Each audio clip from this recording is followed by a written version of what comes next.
Welcome sa Cousin Hub TV. Ngayon ay magbibigay tayo ng update sa mga laro sa FIBA World Cup. Talo na naman ang Gilas sa huling laro nito at wala nang pag-asa makatungtong sa second round ng FIBA World Cup.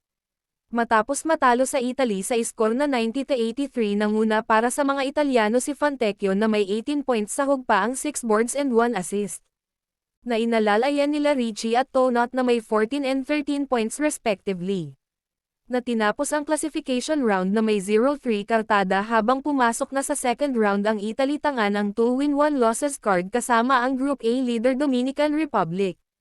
Ang big factor sa pagkatalo ng Gilas ay ang 17 3-pointers made ng mga Italyano habang 10 lamang sa mga Pilipino. Ganun din ang 14 turnovers na nakomit ng Gilas na lalong nagpahirap na makuha ang panalo.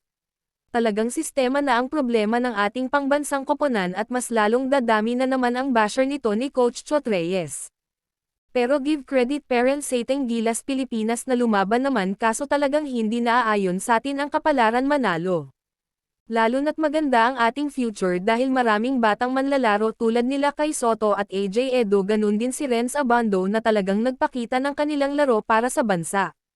At sa ibang mga laro gumawa ng tig 15 points sina Dennis Schroeder at Isaac Bonga upang i-sweep ang Group E sa panalo laban sa Finland 101-75. Nalusutan naman ang Dominican Republic kahit limitado lang ang playing time ni Karl Anthony Towns dahil sa foul trouble at i-sweep din ang Group A at dumiretso sa second round sa 75-67 win laban sa Sibak Naring Angola. Kumuha naman ng panalo ang Sibak ng Egypt laban sa walang panalong Mexico 100-72 na pinangunahan ni Saleh Ihab na may double-double 22 points at 10 assists and 6 rebounds. Umiwas naman maboke sa classification round ang France nang umiskor ng 85-79 win laban sa winless Lebanese squad. Na pinangunahan nila Yabusel at Evan Fournier na gumawa ng 18 at 17 points respectively.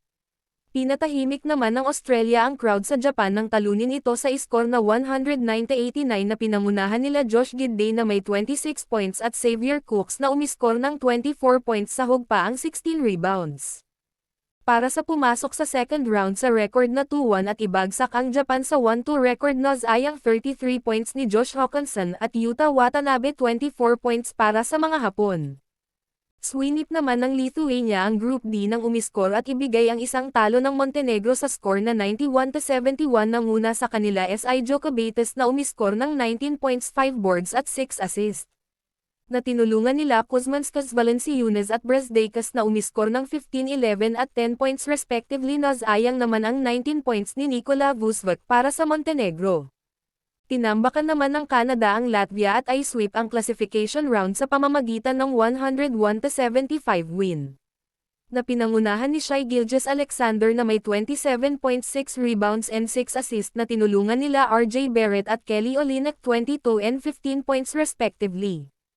Nasayang naman ang 16 points at double-double 14 points and 10 rebounds nila Grizulis at Kuroks para sa pasok na rin sa second round na Latvia.